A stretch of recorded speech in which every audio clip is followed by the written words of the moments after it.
Hey guys, welcome to the channel. Today I have this project that was just a lot of fun. This is a Kitbashed project. The ship is kind of from the Star Wars universe, obviously, kind of a YT Frieghter of my own design. And for those who don't know, the YT was kind of the classification of Millennium Falcon. And that was the kind of the basis of this model. Now, the base of the model is the Lando Falcon from the Solo movie, the Revell easy build or build and play type model kits was the basis of it. Obviously you can see that from the design of it. I didn't do video, but I did take some pictures along the way. I do a lot of scratch building. Scratch building is a lot of fun, or kit bashing, scratch building. Both of those are a lot of fun. Just a little bit of both, a lot of kit bashing, but a little bit of scratch build also. Just kind of talking through what I did.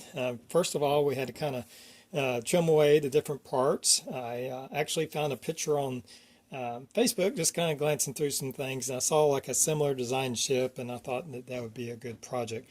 Now back to these build and play Revell kits. I bought several of them really cheap from Hobby Lobby. Had them marked down to like $7. They're not that great if you're just going to kind of build it for what it is, but they are great if you want to do something like this. They give you a nice foundation to kit bash and do other things with it. So that's the reason I bought them, and I finally came across that one image that I really liked, and I thought that I could probably do that. So after I kind of knew the basic design, I didn't draw up anything, just kind of had in my head based off that picture what I wanted to do. I had to cut away the different parts of it. Obviously we had to cut away the section that came across here and had the cockpit to the Millennium Falcon, and to do all the cutting, or most of the cutting, I used this hobby saw, and it did a really good job of cutting away. And I had to trim the section, and I just kind of went down both sides of it. And I think for the little section right here, I kind of used my hobby knife and just kind of scored it and was able to break that rest of it off. I then had to kind of build it up. I first put some styrene plastic underneath all the way across from the bottom. That way, because there's a curvature to that. But I glued that piece underneath as kind of a support piece for eventually the piece that would go on there. And I glued that on there. Once that was good and dried, and I could lay this piece, kind of measure it and glue it down. I went a little bit long so I could trim it down to size. So that was probably the trickiest part of doing the modifications. Is cutting away that. It's a little bit tricky, but it wasn't really that hard. I think it's camouflaged pretty well. If you really look, you can tell this one seam line, but it kind of blends in with the rest of the ship, so it's really not too noticeable. And to help hide some of the other, I added in a little bit of detail right here, just kind of hide some of the imperfections right there. That's the great thing about kit bashing. You can just kind of hide imperfections that come out. Obviously, another part that I had to cut away was this back engine section. I wanted it to be different and have its own modification.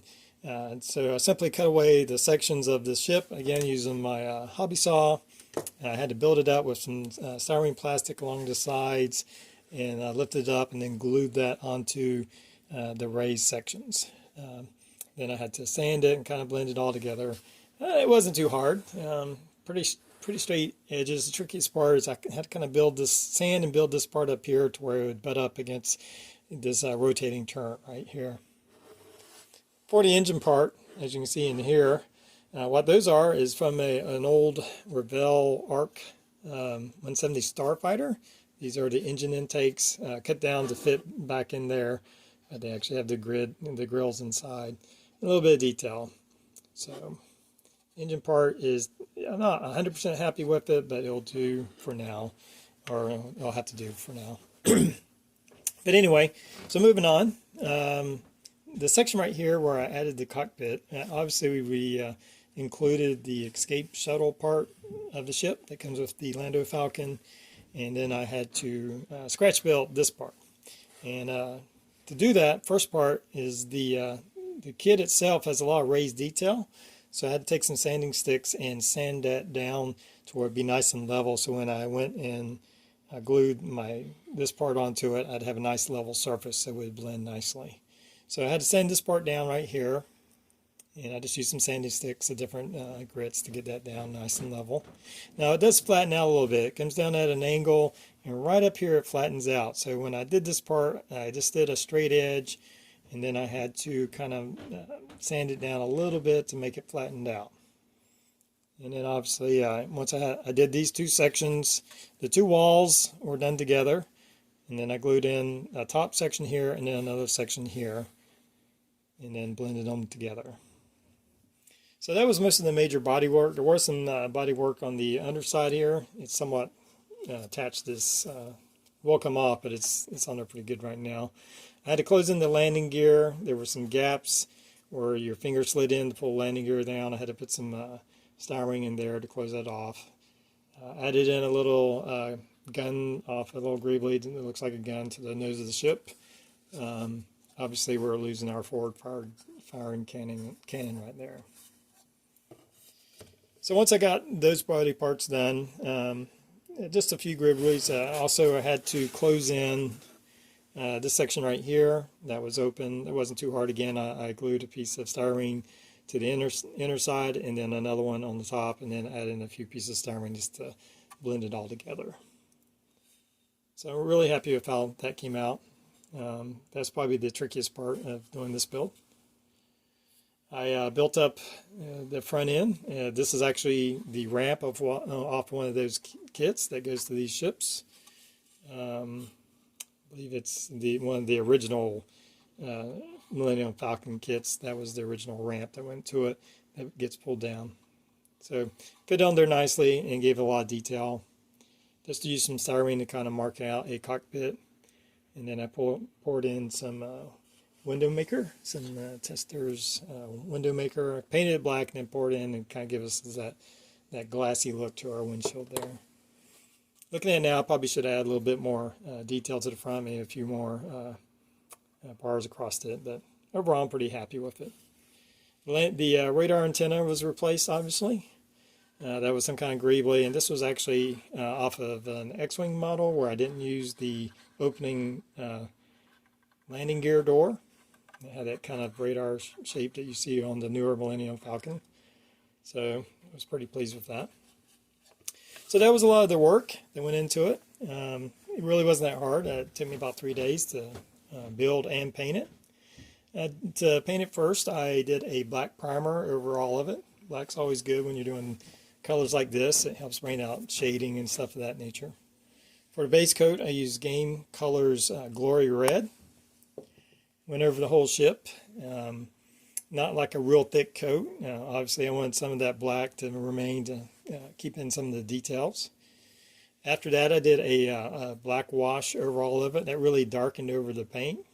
But if you look closely, you can see that there are some color variations going on. So what I did is after the black wash, I reloaded my airbrush with this Game Color. So it'd be nice and bright. And then I try to hit the middle of the panels to kind of give us that color variation. So you have a lot of color variation going on there. And I think it really adds to the model. Obviously, I drew a lot of inspiration off the Republic Cruiser you see in the Phantom Menace at the very beginning. It has that kind of red maroon color with the white striping. That was my inspiration for the coloring. So I just taped off a few areas that I thought would look good and did kind of a white gray color on that. And then while I was still drying, I just took a Q-tip and kind of removed some of the areas to give it that weathered look. A little bit of dry brushing here and there. The engine grills were done with a copper paint and then a wash over it, and then also I used some dry pastels to kind of darken up these inlets here, I guess they are. And I also used some dry pastels in different areas, mostly corners, to kind of bring out and darken some of the areas. So that was pretty much the build. It was, again, fun. I think this one turned out really good. Again, I really like sometimes just doing a kit bash or scratch build. It's fun. I don't always post those. Most of the times they don't turn out very well. They're just kind of goofy looking. It's a bit tricky to get a kit bash to look like it actually fits together. One I did not too long ago, while we're on the subject, is I took this, and obviously from first look, if you take a look at it, you can tell what it is. Now for me, it's kind of something you would see in the Star Wars universe, but you can see that this is the Star Trek runabout. Of course, this is the front, if you can't tell. Obviously, I've cut off the cockpit area of the runabout, turned around. It's obviously flying in the different direction. Some of the parts you may recognize. We have the Revell Build and Play, again, one of these cheap kits. They're good for parts. Took the wings off those, mounted them. The kind of the pylons that came down are actually turned around. They are supposed to be turned the other way, but they do fit nicely when you turn them around, so add a little bit of difference in them. I took the engines off the U-wing and cut whole sections off, not just the engine, but kind of the whole connecting part of it, and glued it on there. The sensor array struts were glued on to kind of give the bulk. That was the one problem, is I wasn't having enough bulk back there. We have the antenna, and I believe that's off one of those Lando Falcons. A few other little agreeables here and there. I think that's the back tail of 144 X-Wing. We got some wings from the 144 X-Wing. And then just kind of painted it up in that beat up weathered look. And this is another example of kit bashing here. And I was pretty happy with this one. I thought that one turned out pretty good. But this was the one that I'm very pleased with, because it's actually, it really fits in. It looks more regular and not so much kit bashed.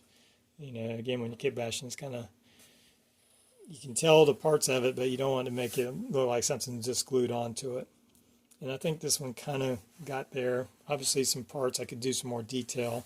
Probably in here, probably could use a little bit more detail. It's a little broad space, pretty open, but it's not terrible. And again, overall, it was a lot of fun. Again, if you're just looking for a quick build, these kits are still fairly cheap to find, and they make great kit bashing projects. So anyway, I hope you've enjoyed the video. I hope you enjoyed the ship. Until next time, everybody have a good one.